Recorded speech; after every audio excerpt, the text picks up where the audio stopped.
अस्सलाम वालेकुम दोस्तों। आज हम एक्सेल फ्री कोर्स एक स्टार्ट कर रहे हैं एक्सेल लर्निंग पे, जो एमएस एक्सेल 2010 विंडोज़ के जो है ना बेसिक्स हैं। इसमें हम एक्सेल के फार्मूलाज, फंक्शंस जो भी नॉर्मल प्रैक्टिस में यूज़ हो रहे हैं, हम उन पे जो है ना काम करेंगे। इसको हम 15 to 20 स्मॉल सेशंस में लेके जाएंगे ताकि हमें इजी टू अंडरस्टैंड हो और इजी टू प्रैक्टिस भी हो। तो आज का जो हमारा फर्स्ट लेक्चर है उस पर चलते हैं।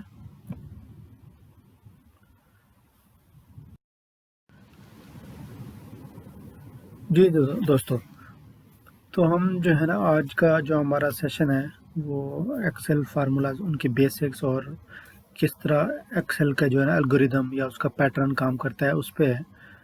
वो एक्सेल के बहुत सारे फीचर्स में से एक जो बेहतरीन फीचर वो ये है कि इसमें इन बिल्ट फार्मूलाज होते हैं जो डाटा को कैलकुलेट करने में हमारी मदद देते हैं, और कुछ फार्मूलाज जो हैं वो हम खुद भी क्रिएट कर सकते हैं जिनको हम फंक्शंस कहते हैं। तो अब हम ये जो है ना स्टेप बाय स्टेप ट्यूटोरियल हम आपको देंगे जिसमें टिप्स और शॉर्टकट्स होंगी कि हम फार्मूलाज और फंक्शंस को कैसे यूज़ कर सकते हैं।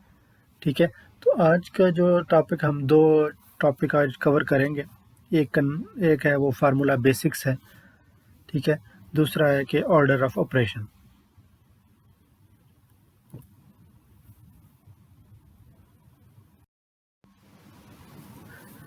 जी, अब फार्मूला बेसिक्स हैं।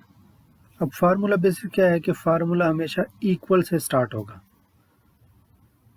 एक्सेल को जब आप इक्वल लिखते हो तो समझ आता है कि ये एक फार्मूला है।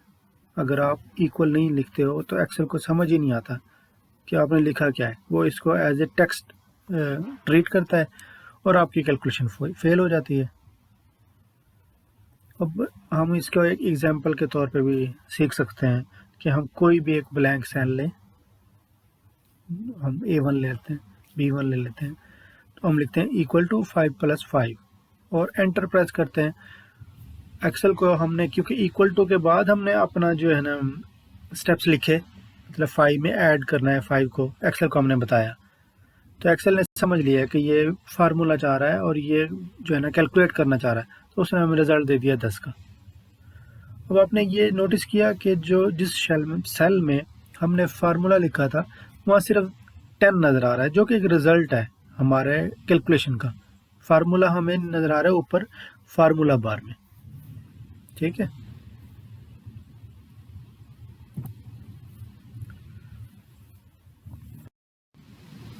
जी, आज का दूसरा टॉपिक है ऑर्डर ऑफ ऑपरेशन।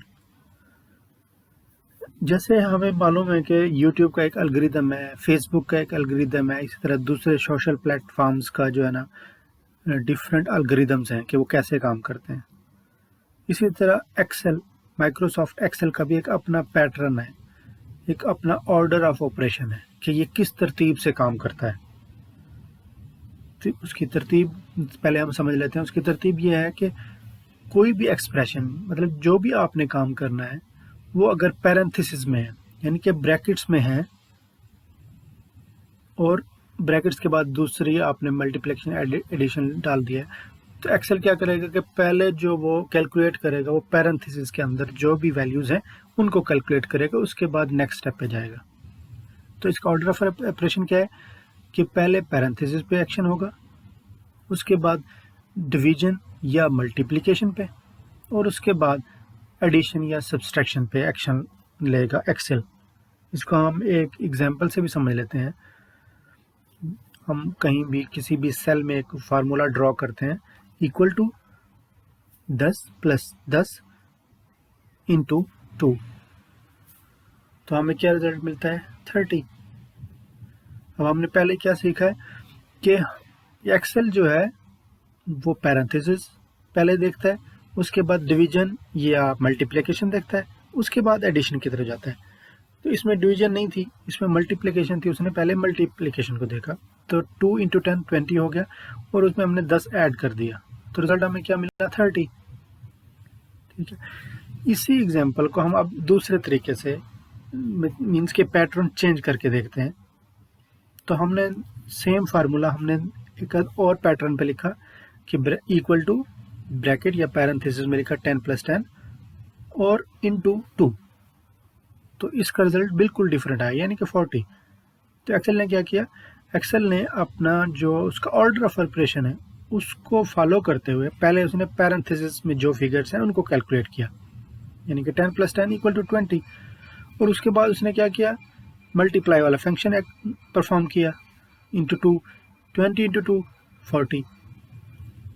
तो ये हमने आज क्या सीखा कि और जो एक्सेल का अपना जो है ना ऑर्डर ऑफ ऑपरेशन है। इसी तरह हमें अगर एक्सेल में कोई काम करना है, ठीक है, और हमें पता नहीं है कि हम किस तरह करें या एक्सेल कैसे परफॉर्म करेगा, मीन्स कि हमें क्या उसका करना चाहिए, जिस चीज़ का हमें आइडिया ना हो तो उसका क्या करना है, हमने उस फिगर्स को या उस डाटा को हमने पैरेंथेसिस में ले लेना है, ताकि जो भी रिजल्ट आए वो हमारी रिक्वायरमेंट के मुताबिक आए, ठीक है। और इससे क्या होता है, इससे ये हमें पता चलता है कि पैरेंथेसिस यानी कि ब्रैकेट्स हमारे जो फार्मूलाज को जो है ईजियर टू रीड कर देती हैं, ना सिर्फ हमारे लिए, एक्सेल के लिए भी, एक्सेल को भी ईजी हो जाता है अपना एक्शन परफॉर्म करना। अब इन फार्मूलाज में क्या क्या ऑपरेशंस होते हैं वो हम नेक्स्ट स्लाइड में देख लेते हैं।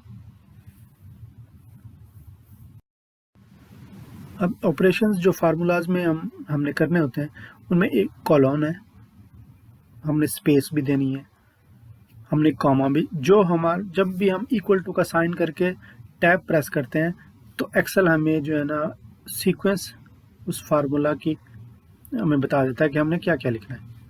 तो कॉमा आ गया, निगेशन, निगेट कर दिया मीन्स, और इसी तरह percentage, exponential, multiplication, division, addition, subtraction, connects, comparison, less than, greater than या इक्वल टू का साइन है, ये लेस देन या इक्वल टू का साइन है, ये नॉट इक्वल टू।